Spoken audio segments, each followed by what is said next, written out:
Okay, ready to like seriously up your vacation game for like 2025 and beyond? I'm ready. Let's do it. All right, so we are diving deep into the 2025 Hilton Trends Report.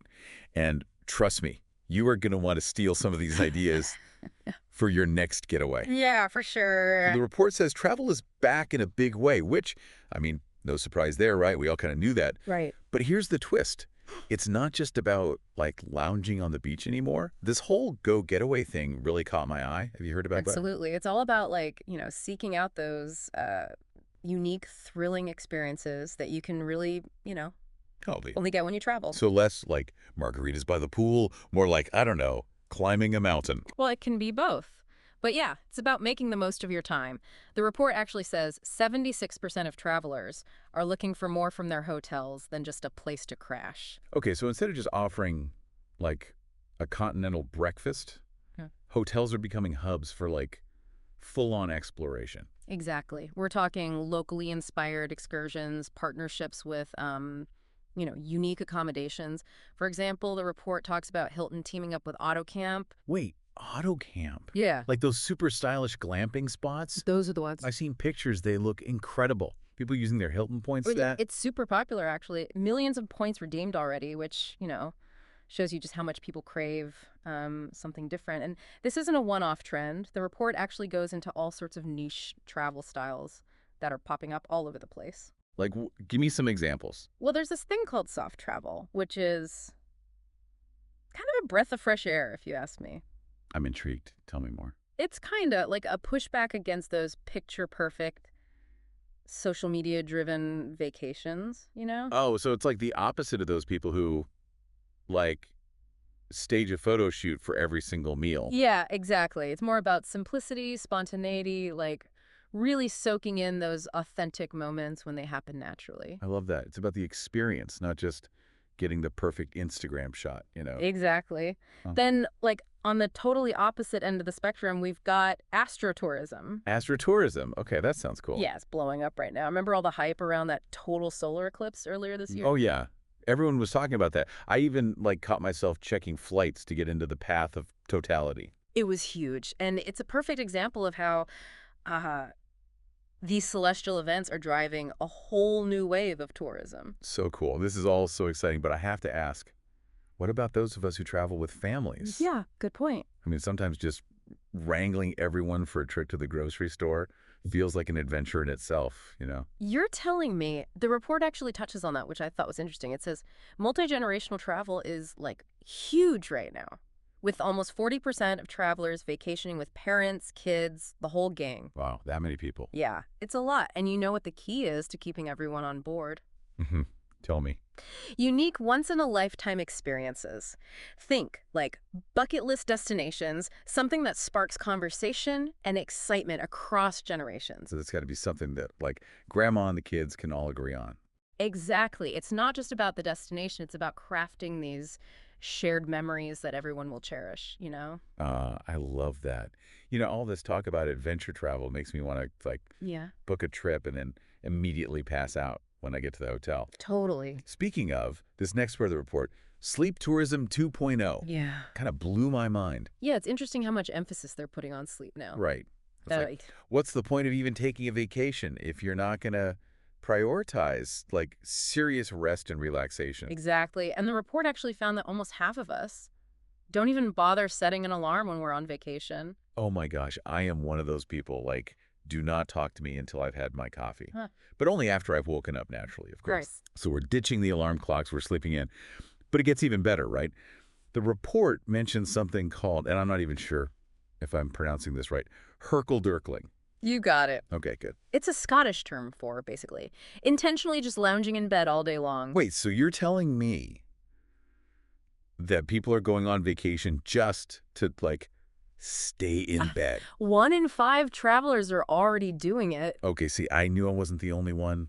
I'm all about that life. There's also this whole other thing. It's called sleep divorce. Sleep divorce? Okay, hold on for a second there. I thought we were going to have to, like, bring in a relationship therapist. No, no, no. It's not like that. Okay, good. Sleep divorce just means opting for separate beds while you're traveling. Oh, okay. Yeah. So, like, you're still on good terms with your partner. You just value your sleep, and sometimes you need a little space to really, like, spread out and fully relax. Exactly. The report actually found that 37% of travelers actually prefer separate beds. Wow, that's a lot more than I would have guessed. It's all about prioritizing what you need to feel your best, you know? Yes, love that. Okay, so we've talked about sleeping in. We've talked about Hurkle-Durkling, whatever that means. We've talked about sleep divorce. What's next? Get ready for a sharp turn because this next section is all about time travel. Time travel. Okay, hold on. Did somebody invent a time machine? Because if so, like, I need to get on that waiting list immediately. Not quite time travel in like a literal Yeah, sense, but yeah. it's about, tapping into that feeling of nostalgia. I can work with that. So think, like, revisiting those childhood vacation spots, or like immersing yourself in sports history, or even attending those like throwback entertainment events, like, concerts, celebrity reunions, that kind of thing. Okay, now that I can get behind. Remember, like, a few years ago when those 90s nostalgia trips were all the rage? Oh, yeah. I'm so ready for round two. The report says that those kinds of nostalgia-driven trips are like exploding in popularity, especially in the U.S. Makes sense. And it's playing a huge role in that. What's that? Themed hotel rooms. Themed hotel rooms. Like, we're going full-on Disney adult, but for everything. Pretty much. I'm so here for it. Tell me more. Hotels are really leaning into like pop culture and nostalgia and creating these like super immersive experiences that really transport you back in time. Oh my gosh, that sounds amazing. Yeah, the report actually gave an example. There was a hotel suite in Times Square that was themed after Aladdin, and apparently people went crazy for it. Listen, I would book that in a heartbeat. Who wouldn't want to, like, sleep in a whole Aladdin-themed room? Sign me up. All right, so we've covered adventure seekers, sleep enthusiasts, nostalgia buffs. Is there anyone else hopping on the travel train these days?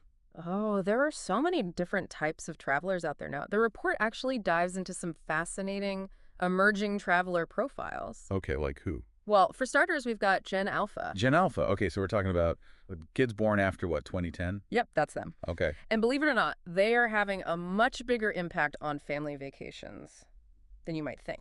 Really? So you're saying that, like, little kids these days are influencing where the whole family goes Yeah, and what they all do on vacation? precisely. They're growing up with travel as, like, the norm for them. Yeah. And hotels are really starting to take notice. So what are hotels doing differently? Well, we're talking more kid-centric destinations, more flexible menus that can cater to even the pickiest eaters. I feel seen, honestly. I could be a little picky. It's all about, keeping those mini travelers happy. Makes sense.